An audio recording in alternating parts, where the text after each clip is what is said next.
বিএনপির মহাসচিবকে ধন্যবাদ জানাই। ফখরুল সাহেব তিনি মিডিয়াতে বলেছেন, আপনারা শুনেছেন যে 5 মাস হয়েছে দেশের কোনো পরিবর্তন আমরা করতে পারি নাই, কোনো পরিবর্তন হয় নাই। যে ঘুষ, যে দুর্নীতি, যে লুটপাট, যে খুন সব অব্যাহত আছে। ফখরুল সাহেবের বক্তব্য শুনেছেন? ধন্যবাদ মির্জা ফখরুল ভাই। ইংরেজিতে একটা কথা আছে, মর্নিং শোজ দ্য ডে। সকালবেলায় সারাদিন কেমন যাবে বোঝা যায়, যায় না বলেন? প্রথম 5 মাসেই যখন একজন মন্ত্রী দলের মহাসচিব বলেন আমরা কিছু পাল্টাইতে পারি নাই, ব্যর্থতার দায় নিয়ে বিদায় নেন, জুলাইয়ের রক্তের শরৎকে মেনে নিয়ে আমরা গণভোটের রায় কার্যকরে নতুন সরকার আমরা গঠন করব। জুলাইয়ের যারা রক্ত দিয়ে শহীদ হয়েছেন, গর্বিত মায়েরা, আপনাদের কাছে আমাদের হৃদয় ভরা শ্রদ্ধা।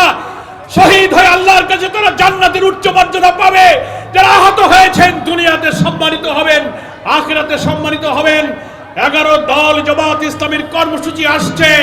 আমাদের আমিরে জামাত বলেছেন গণভোটের গণ রায় কার্যকরের ক্ষেত্রে এক চুল আমরা ছাড় দেব না, ছাড় দেব না, ছাড় দেব না। এখনো সময় আছে, মেনে নিন।